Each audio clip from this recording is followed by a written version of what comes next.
Photographer irritate होकर 10 minute का break announce करके साइड में चला गया। नव्या रोहन के पास आई। Rohan, what's happening? कुछ सिंपल सी फोटोज ही तो हैं। क्या हो गया है तुम्हें? तुम इतना डर क्यों रहे हो? नव्या के सवालों का रोहन के पास कोई जवाब नहीं था। वो बस सिर झुकाए शर्म से खड़ा था। नव्या ने कुछ देर सोचकर कहा, अच्छा, तुम्हें अपना वो वाला कैरेक्टर तो याद होगा ना, जो तुमने अपने शो में किया था? वो हीरो जिसे लड़की डिच करके चली जाती है and then he becomes desperate and mad. Rohan ने धीरे से हाँ में अपने सिर को हिला दिया। तो तुम बस उस शो का फेवरेट सीन यहाँ परफॉर्म करोगे? पर मैम, ये फोटो शूट है, फिल्म शूट नहीं। मैं यहाँ पर एक्ट कैसे करूंगा? रोहन ने हैरानी से पूछा। तुम बस अपना रोल प्ले करो, बाकी काम फोटोग्राफर का है, कहकर नव्या ने रोहन को मोटिवेट किया और सीधे फोटोग्राफर के पास चली गई। अगले ही मिनट हर कोई अपनी पोजीशन पर आ गया। रोहन ने अपनी लाइंस याद की और कैमरा रोल होते ही वो अपने एक्ट में लग गया। लेकिन उसकी परफॉर्मेंस में वो दम नहीं था जो पहले शो में हुआ करता था। कुछ और टेक्स के बाद नव्या भी फ्रस्ट्रेट होने लगी थी। उसे लगने लगा था कि अब रोहन में वो चार्म नहीं है जो पहले था। शायद उसने रोहन को सिलेक्ट करके गलती कर दी।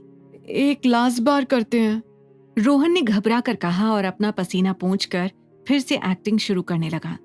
लेकिन इस बार भी उसकी परफॉर्मेंस खराब थी। मैडम, हमें और भी काम है। अगर सर से नहीं हो रहा है तो हम चलते हैं। जब सर रेडी होंगे तब हम आ जाएंगे, फोटोग्राफर ने चिढ़कर नव्या से कहा। ये बात नव्या को बहुत ही इंसल्टिंग लगी, इसलिए वो खुद को रोहन के पास जाने से रोक नहीं पाई। Rohan, what's wrong with you? तुम्हें पता भी है मैंने कितनी मुश्किल से फोटोग्राफर से रिक्वेस्ट करके आज की डेट ली थी। आई थॉट तुम इस फोटोशूट से अपना खोया हुआ कॉन्फिडेंस वापस ला पाओगे, पर तुम तो एक छोटा सा सीन ही तो करना था। अगर तुम अपने ही रोल को दोबारा प्ले नहीं कर सकते तो तुम्हें एक्टर बनने का ख्वाब छोड़ देना चाहिए। पिछले 3 घंटे से पूरी यूनिट परेशान हो रही है। इस बार नव्या की तेज आवाज सुनकर रोहन सहम गया था।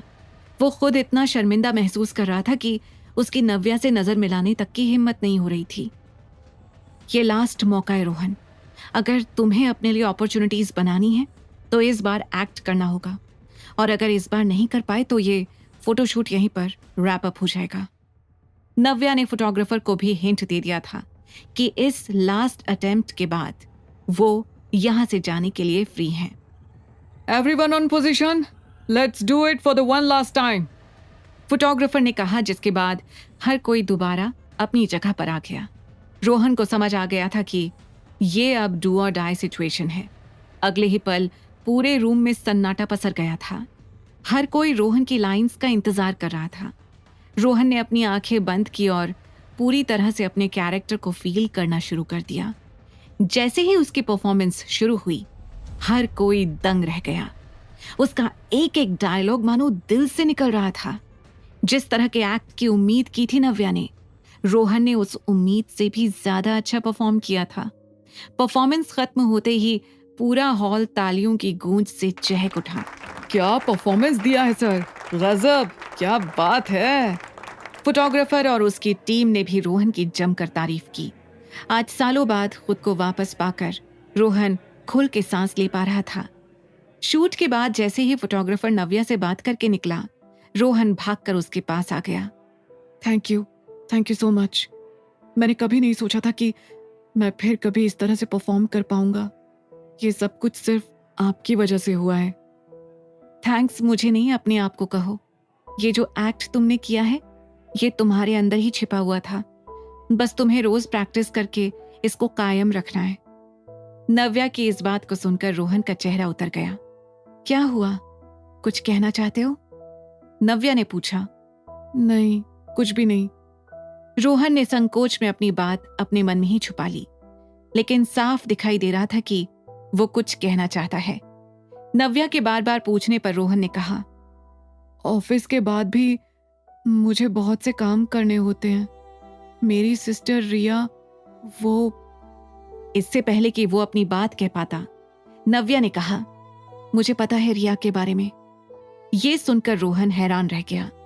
आगे की कहानी जानने के लिए देखिए अगला एपिसोड सिर्फ पॉकेट FM के YouTube चैनल पर और द रिटर्न के सारे एपिसोड्स को सुनने के लिए डिस्क्रिप्शन में दी लिंक से डाउनलोड करें पॉकेट FM ऐप।